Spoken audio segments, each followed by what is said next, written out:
Hello दोस्तों, स्वागत है आपका अपने यूट्यूब चैनल टीचिंग बाय जागर में। दोस्तों, आज हम आपके लिए बहुत ही एक स्पेशल टॉपिक लेके आए हैं जो हम आपको बताएंगे कि बोर्ड परीक्षा की तैयारी कैसे करें।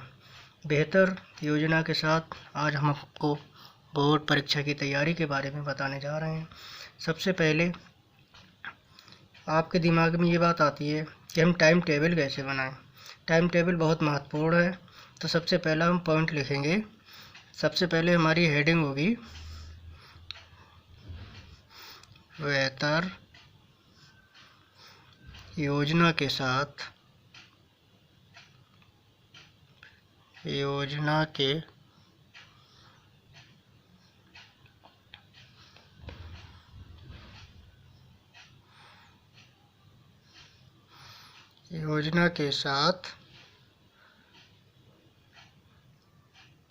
करें बोर्ड परीक्षा की तैयारी।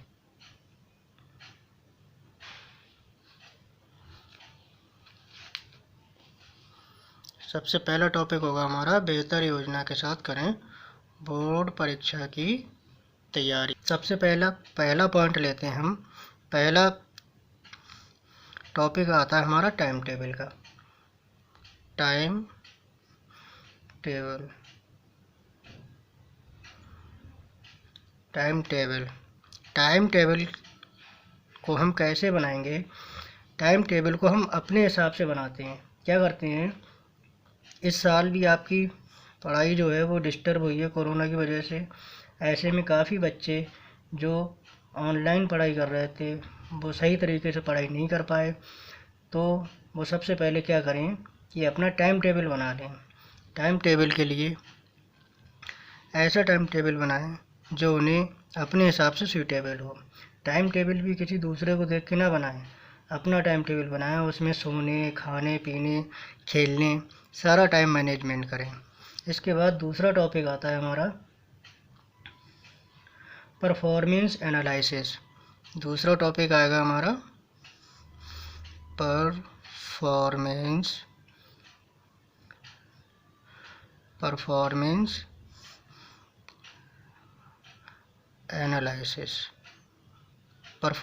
एनालिसिस क्या होता है, कैसे जांच करें हम कि हमारी कितनी तैयारी हो गई है। तो हम इसमें क्या करेंगे, इसमें हम करेंगे कि पेपर को सही तरीके से सॉल्व करें और पिछले साल के जो पेपर हों उनको सॉल्व करके देखें और अपने छोटे छोटे टॉपिक को सॉल्व करें और देखें कि हमारी कितनी तैयारी है और कितनी नहीं है। उसके बाद अगला टॉपिक आएगा हमारा सभी विषयों पर बराबर ध्यान दें। सभी विषयों पर बराबर ध्यान दें। सभी विषयों पर बराबर ध्यान दें। इसमें क्या है, पुराने प्रश्न पत्रों को हल करें। सबसे पहला पॉइंट, पुराने प्रश्न पत्रों को हल करें। पुराने प्रश्न पत्रों को हल करें। दूसरा पॉइंट, टाइम टेबल का अच्छे से पालन करें। टाइम टेबल का अच्छे से पालन करें। टाइम टेबल बना तो लेते हैं जनरली हम, लेकिन उसका यूज़ नहीं करते हैं सही से। तो टाइम टेबल का अच्छे से पालन करें। थर्ड है, टाइम टेबल बनाते समय टाइम टेबल बनाते समय खुद का ध्यान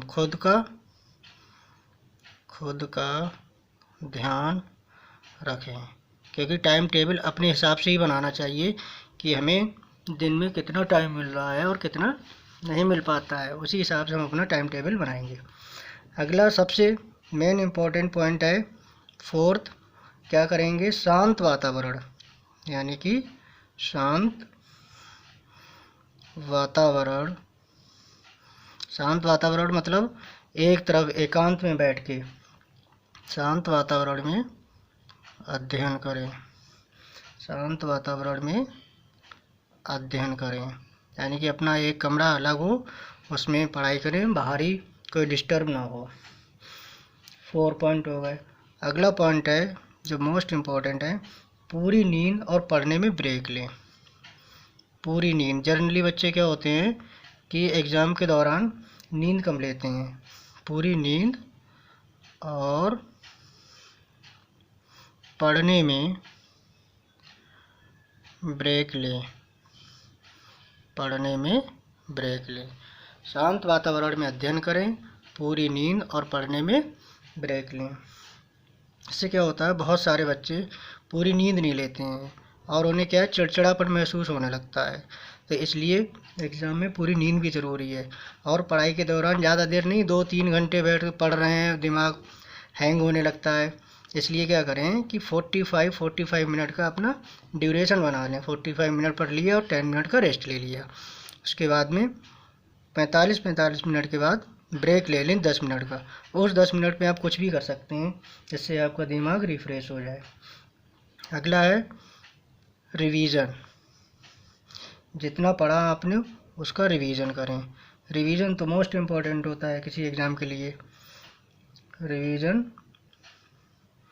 रिवीजन में क्या होता है कि बोर्ड परीक्षा की तैयारी के लिए रिवीजन सबसे अहम होता है। अब तक तो बहुत सारे बच्चों का स्कूल और ट्यूशन में सिलेबस पूरा हो चुका होगा, जिससे रिवीजन करने से आपने जो पढ़ा है उसको अच्छी तरीके से दिमाग में फिट हो जाता है। रिवीजन करते समय छोटे छोटे पॉइंट का ध्यान रखें। सबसे पहले क्या करें, क्योंकि छोटे छोटे प्रश्न ही बेसिक तैयार करते हैं। कभी कभी बोर्ड परीक्षा के अंदर MCQs वाले प्रश्न पूछे जाते हैं, इसलिए बोर्ड परीक्षा की तैयारी करते समय रिवीजन अच्छे से करें ताकि आप MCQ के एक एक अंक से भी अंक बढ़ा सकते हैं। अगला आता है हमारा विषय के हिसाब से तैयारी। 7 नंबर पे आता है हमारा विषय के हिसाब से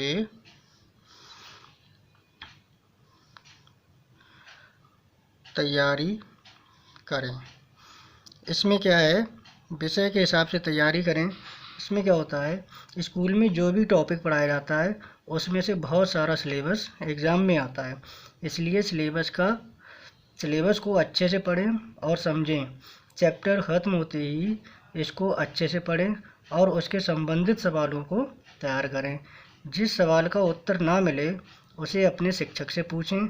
हर एक सवाल को अच्छे से पढ़ें और उत्तर को याद करें, क्योंकि बोर्ड एग्ज़ाम में कभी कभी कुछ सवाल ट्विस्ट करके भी पूछे जाते हैं। इससे बच्चे सोच में पड़ जाते हैं, यानी कि कुछ सवाल ऐसे होते हैं जो उनको घुमा फिरा के पूछ लेते हैं। इसलिए टॉपिक को बहुत अच्छी तरीके से पढ़ें। अगर आपको हर एक चैप्टर अच्छे से समझ में आया होगा तो आप उस सवाल का उत्तर आसानी से दे देंगे। यानी कि आपका हर चैप्टर का बेसिक अगर तैयार है तो उसको सॉल्व करने में परेशानी नहीं होगी। अगला है 8, छोटे प्रश्नों को पहले तैयार करें। छोटे प्रश्नों को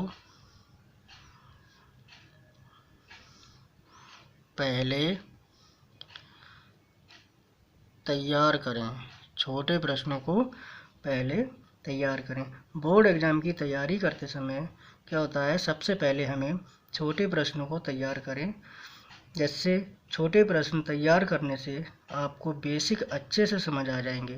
धीरे धीरे अभ्यास करके आप सिलेबस को भी तैयार कर लेंगे। आपका सिलेबस धीरे धीरे पूरा कंप्लीट हो जाएगा। साथ ही पिछले साल के प्रश्न पेपर भी हल करें। इससे आपकी तैयारी को एक बेहतर अभ्यास मिलेगा और परीक्षा के समय आप पूरे आत्मविश्वास के साथ प्रश्नों को हल कर पाएंगे। अगला पॉइंट आता है हमारा एकाग्रता से करें तैयारी। अगला पॉइंट क्या है, एकाग्रता बहुत ज़रूरी है। एकाग्रता से तैयारी करें। एकाग्रता से तैयारी करें। इसमें क्या होता है कि कभी कभी ऐसा होता है कि पढ़ने का मन नहीं करता है, साथ ही मन इधर उधर भटकता है। तो इसके लिए एकाग्रता बहुत ज़रूरी होती है। एकाग्रता के साथ पढ़ नहीं पाते हैं, इसके कारण हमने जो पढ़ा है वो याद नहीं रहता है। अगर हम पूरे दिन किताब लेकर बैठे हैं और एकाग्रता के साथ नहीं पढ़ते तो उसका कोई फ़ायदा नहीं होता है। इसलिए एकाग्रता बहुत ज़रूरी होती है। एकाग्रता के साथ पढ़ने का फ़ायदा होता है, खुद को एकाग्र करें, हर रोज़ 10 मिनट का ध्यान करें।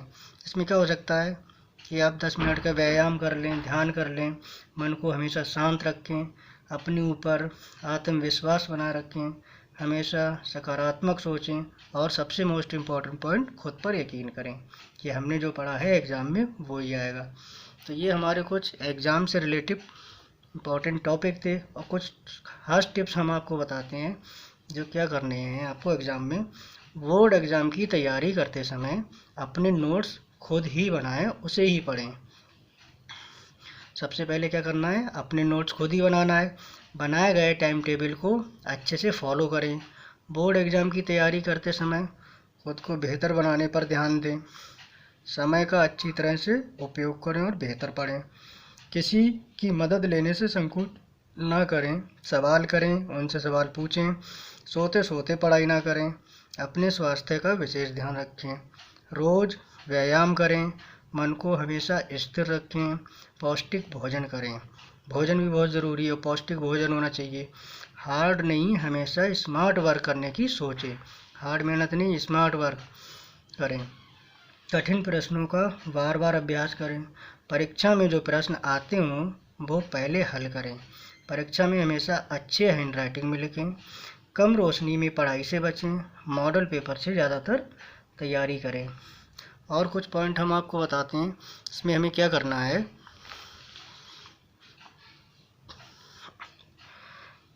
अपने लिखने के तरीके में सुधार करें। अपने लिखने के तरीके में सुधार करें। अपने लिखने के तरीके में सुधार करें। उसमें हमारा पहला पॉइंट हो जाता है अपनी हैंड राइटिंग पर ध्यान दें। हैंड राइटिंग बढ़िया होनी चाहिए। नंबर हैंड राइटिंग पर ध्यान दें। हैंड राइटिंग पर ध्यान दें। बोर्ड का पेपर साफ रखें। बोर्ड का पेपर जो होता है उस पर कुछ ना लिखें।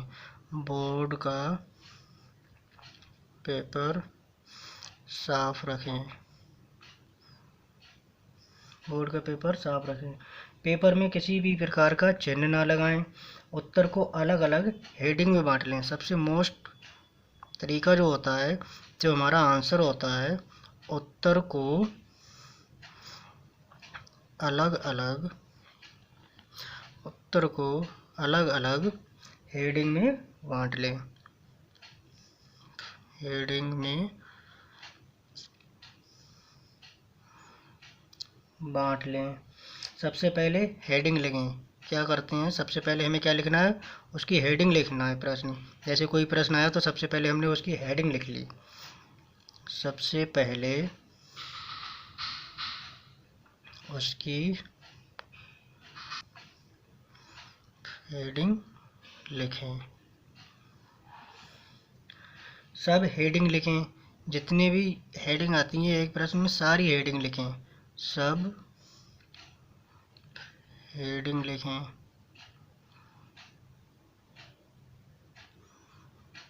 हो सके तो उत्तर को पॉइंट में लिखें। उत्तर को पॉइंट बना के लिखें।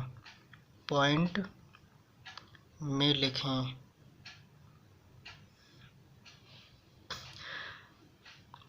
किसी भी उत्तर में डायग्राम हो तो उसे अच्छे से बनाएं। किसी भी उत्तर में डायग्राम को अच्छे से बनाएं। डायग्राम को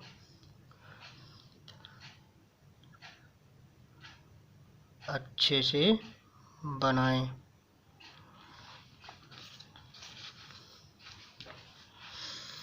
चित्र को अच्छे से बनाएं और उसका नाम लिखें। उत्तर को टेबल बनाकर लिखें। इम्पोर्टेंट पॉइंट है, उत्तर को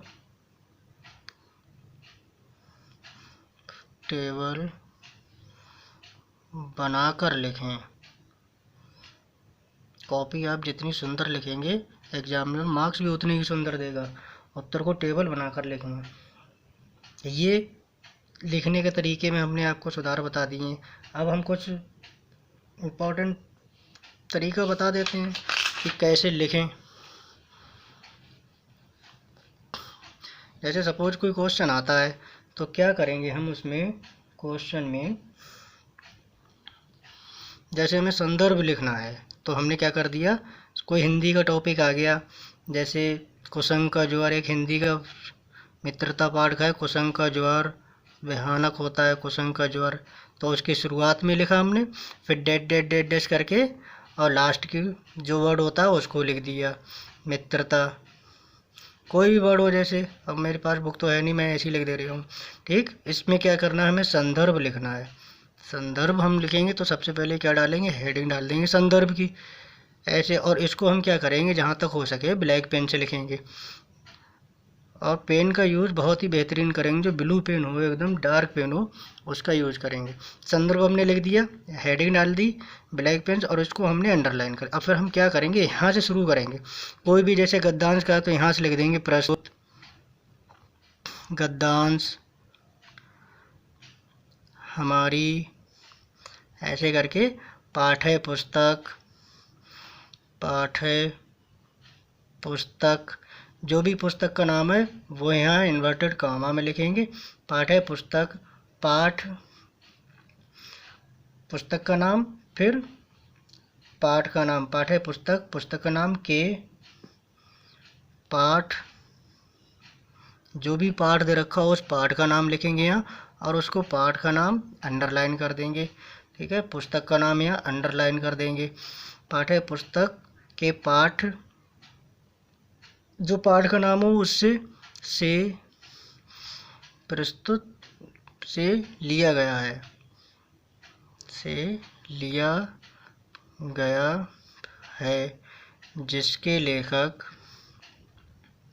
जिसके लेखक, गद्यांश है तो लेखक लिखेंगे और पद्यांश है तो कवि लिख देंगे उसमें। जिसके लेखक, जो लेखक है उनका नाम लिख देंगे और उसको अंडरलाइन कर देंगे। तो ये तरीका होता है बेहतर लिखने का। तो गद्यांश में बात कही गई हो वो प्रसंग होता है, उसके बाद व्याख्या। तो इसी हिसाब से, और रेखांकित, अगर रेखांकित पंक्ति देगी तो हम रेखांकित पंक्ति का करेंगे। तो इस तरीके से हमारा ये गद्यांश हो जाएगा। ये तरीका होता है लिखने का। जैसे हमने व्याख्या लिख दी, अंडरलाइन कर दिया और उसके नीचे से फिर हमने लिखना शुरू कर दिया। तो ये तरीका होता है कॉपी को बेहतर तरीके से लिखने का। इसमें संदर्भ हो गया, प्रसंग हो गया, व्याख्या हो गया और जो चीज़ें उसमें पूछी जाती हैं वो चीज़ें लिख देंगे। तो इस तरीके से हम लिखते हैं। और एक बात का ध्यान रखेंगे कि जो सेक्शन दे रखे हों, जैसे सेक्शन ए दे दिया, सेक्शन ए, अब सेक्शन ए में 4 क्वेश्चन दे रखे हैं, 1 2 3 4। तो हमें ऐसा नहीं करना कि सेक्शन ए के 4 क्वेश्चन हैं, इनको सेक्शन, जैसे हमें जो प्रश्न आ रहा है हमने नंबर डाल दिए उनमें सबसे पहले, तो हमने उन प्रश्नों को सॉल्व कर दिया। अगर जो नहीं आ रहा तो उसको बाद के लिए छोड़ दिया, सेक्शन बी, आगे हम दूसरे पेज पे सेक्शन बी डाल देंगे। फिर हम क्या करेंगे, सेक्शन बी के प्रश्न नंबर ऐसे डाल देंगे 1 2 3 4 करके। इस तरीके से हम कॉपी को लिखते चले जाएंगे। जो प्रश्न हमें नहीं आ रहा उसको हम बाद में कर लेंगे। सबसे पहले हमें करना क्या है, सबसे पहले हमें जो प्रश्न आता हो वो करें, अन्यथा किसी ऐसे प्रश्न में टाइम ख़राब ना करें, क्योंकि टाइम जो होता है वो बहुत ही लिमिट होता है एग्ज़ाम में। टाइम का विशेष ध्यान रखें और घड़ी बांध कर जाएं। बोर्ड एग्ज़ाम में क्या लेकर जाएं, क्या नहीं, क्या क्या चाहिए होता है वो हम सारे बता देते हैं आपको। अपने सारे डॉक्यूमेंट्स और आईडी साथ में लें। बॉक्स में पेन, पेंसिल, रबड़, स्केल ध्यान से रखें। 30 मिनट पहले ही एग्ज़ाम सेंटर पहुँचें। बैग, जेब, पर्स को अच्छे से जांच करें, उसके अंदर किसी भी प्रकार की पर्ची ना हो। अपने रोल नंबर पर 10 मिनट पहले पहुंच जाएं। पेंसिल, रबर, पेंट बॉक्स में से निकाल कर रखें। एग्ज़ाम में अपनी हॉल टिकट भी लेकर जाएं। हॉल टिकट पर अपना फ़ोटो अच्छे से लगाएं। प्रश्न पेपर मिलते ही उसको ध्यान से पढ़ें। जो भी प्रश्न आते हैं उसे सबसे पहले हल करें। प्रश्न नंबर को अच्छे से लिखें। कितने मार्क्स का सवाल पूछा गया है उतने ही मार्क्स का उत्तर लिखें। ऐसा नहीं है, कभी कभी होता है कि 30 वर्ड्स का प्रश्न दे रखा है और आप पूरा पेज लिखो, टाइम ख़राब करते आ रहे हो। जितना हमें उसमें पूछा जाता है वो उतना ही प्रश्न लिखें, क्योंकि मार्क्स उतने ही मिलेंगे। तो ये हो गया हमारा आज का यूपी बोर्ड परीक्षा। यूपी बोर्ड या सीबीएसई बोर्ड, कोई भी बोर्ड हो, उसको लिखने में कितने तरीके से, कितने बेहतरीन तरीके से लिख सकते हैं। इस तरीके से आप उसको लिखें, तो आपकी कॉपी अच्छी होगी तो नंबर भी अच्छे मिलेंगे। तो ये थी आज की हमारी वीडियो अच्छी लगे तो लाइक एंड शेयर करें और चैनल को सब्सक्राइब कर दें। Thank you.